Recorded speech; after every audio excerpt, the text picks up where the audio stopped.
নমস্কার। আজকের আলোচনা ভারতের ২০২৫ সালের ইঙ্ক ট্যাঙ্ক প্রিন্টার বাজার নিয়ে। নমস্কার। আমাদের হাতে বেশ কিছু সূত্র আছে যা এই বাজারের একটা বেশ বিস্তৃত ছবি দিচ্ছে। বাজারটা কিন্তু বেশ দ্রুত বাড়ছে। হ্যাঁ, বাড়ছে তো বটেই। আসলে ইঙ্ক ট্যাঙ্ক প্রিন্টারগুলো তো এখন খুবই জনপ্রিয়। পুরনো কার্ট্রিজ সিস্টেমের বদলে এই রিফিল করা ট্যাঙ্কগুলো খরচ অনেক কমিয়ে দিয়েছে। একদম, ওটাই মূল কারণ। আর সূত্রগুলো বলছে বাজারের বৃদ্ধি বার্ষিক বৃদ্ধির হার প্রায় ৭.৩০% হতে পারে। ৭.৩০%। বেশ ভালো। চলুন তাহলে একটু গভীরে যাই। কারা কারা আছে এই বাজারে, নতুন কি প্রবণতা দেখা যাচ্ছে, আর একজন ক্রেতার জন্য এর মানে কি? হ্যাঁ, বাজারটা কিন্তু বেশ প্রতিযোগিতামূলক। সূত্রগুলো যদি দেখি, মনে হচ্ছে ২০২৫ সালে অ্যাপসন সবচেয়ে এগিয়ে থাকবে, প্রায় ৩৫% মার্কেট শেয়ার। ৩৫%? আচ্ছা। হ্যাঁ, ওদের তো ওই ইকো ট্যাঙ্ক প্রযুক্তি আছে, আর ওরা স্থানীয়ভাবে উৎপাদনও করছে। এটা একটা বড় কারণ। ঠিক। আর বাকিরা এইচপি, ক্যানন? এর পরেই আছে এইচপি, প্রায় ২৫% শেয়ার নিয়ে। ওদের স্মার্ট ট্যাঙ্ক প্রিন্টারগুলো ব্যবহার করা বেশ সহজ আর কালিও সাশ্রয় হয়। ক্যানন আছে প্রায় ২০% নিয়ে। ক্যাননের পিক্সমা মেগা ট্যাঙ্ক সিরিজটা কিন্তু ছবির কোয়ালিটির জন্য খুব পরিচিত। যারা ছবির মান নিয়ে ভাবেন তাদের জন্য ভালো। আর ব্রাদার? ব্রাদার প্রায় ১০%।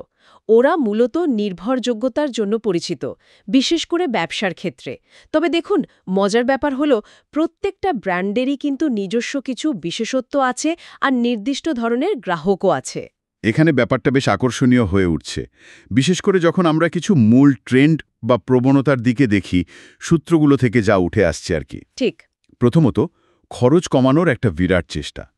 ইঙ্ক ট্যাঙ্ক প্রিন্টারে প্রতি পৃষ্ঠা ছাপার খরচ, যেটাকে সিপিপি বলে, সেটা খুবই কম। হ্যাঁ, ওটা তো একটা বড় বিষয়। একটা সূত্র বলছে এপসনের কিছু মডেলে কালো কালিতে ছাপাতে নাকি মাত্র ৯ পয়সা লাগে।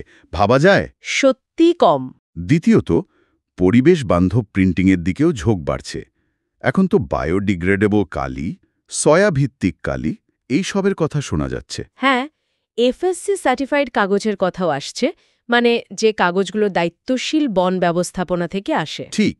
আর তৃতীয়ত, এই যে মেক ইন ইন্ডিয়া বা স্থানীয় উৎপাদন, এপসন চেন্নাইতে কারখানা তৈরি করছে শুনলাম। হ্যাঁ হ্যাঁ হ্যাঁ, ওটা ওদের প্রথম ইঙ্ক ট্যাঙ্ক প্রিন্টার কারখানা ভারতে ২০২৫ সালের অক্টোবরে চালু হওয়ার কথা। এটা বাজারের জন্য কিন্তু একটা বড় খবর। অবশ্যই। যদি আমরা এই প্রবণতাগুলোকে একটু বড় করে দেখি, এগুলো কিন্তু সরাসরি ব্যবহারকারীর সিদ্ধান্তকে প্রভাবিত করছে।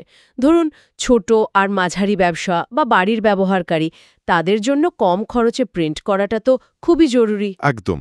আবার পরিবেশ সচেতনতা, এটাও এখন আর শুধু কথার কথা নয়। অনেকেই কিন্তু পরিবেশ বান্ধব জিনিস খুঁজছেন। তা ঠিক। আর এপসনের এই স্থানীয় কারখানা, এটা একদিকে যেমন দাম কমাতে সাহায্য করতে পারে, তেমনি জিনিসপত্র পাওয়ার সুবিধাও বাড়বে হয়তো। কিন্তু প্রিন্টের কেনার সময় তো শুধু প্রথম দামটা দেখলেই হয় না, তাই না? না না, একদমই না। দীর্ঘমেয়াদী খরচটা বুঝতে হবে।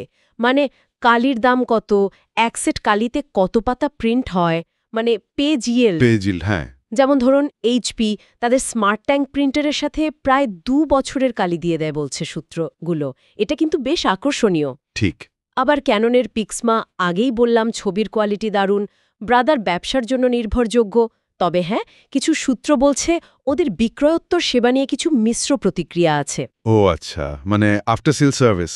হ্যাঁ, বিশেষ করে এইচপি আর ব্রাদারের ক্ষেত্রে গ্রাহক সহায়তার রেসপন্স টাইম বা সমস্যার সমাধানের ধারাবাহিকতার অভাব নিয়ে কিছু কথা শোনা গেছে। তাই শুধু ফিচার বা দাম নয়, এই বিক্রয়োত্তর সেবা কতটা ভালো সেটাও কিন্তু একটা ভাবার বিষয়। এটা গুরুত্বপূর্ণ পয়েন্ট। তাহলে সব মিলে মূল ব্যাপারটা কি দাঁড়াচ্ছে? ভারতের ইঙ্ক ট্যাঙ্ক প্রিন্টার বাজার ২০২৫ সালে বেশ শক্তিশালী হচ্ছে, প্রতিযোগিতাও বাড়ছে।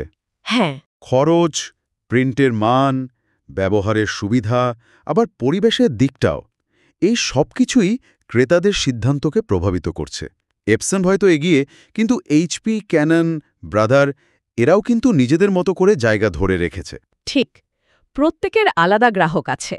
যেমন ধরুন, সূত্রগুলো যা বলছে, হয়তো একদম কম খরচে বাড়ির ব্যবহারের জন্য ক্যানন G1730 বা এপসন L3210 ভালো। হ্যাঁ, হতে পারে। আবার মাঝারি ব্যবহারের জন্য হয়তো এপসন L3250 বা HP স্মার্ট ট্যাঙ্ক 670। আর যদি অনেক বেশি প্রিন্ট করার দরকার হয় তখন এপসন L6270 বা HP স্মার্ট ট্যাঙ্ক 790-র মতো মডেল। হ্যাঁ, বিভিন্ন প্রয়োজনের জন্য বিভিন্ন মডেল তো আছেই। শেষ পর্যন্ত সিদ্ধান্তটা তো নির্ভর করবে যার যার প্রয়োজন, বাজেট আর কোন ব্র্যান্ডের ওপর ভরসা করা যায় সেটার ওপর। একদম। তবে ভবিষ্যতের দিকে তাকালে একটা প্রশ্ন মনে আসে, কি বলুন? কি রকম? আরও টেকসই একটা অংশীদার হয়ে উঠবে। এটা কিন্তু ভাবার মতো একটা প্রশ্ন। ভবিষ্যতে প্রিন্টার কেমন হবে? হ্যাঁ, এই ভাবনাটাই আজকের মতো থাকলো।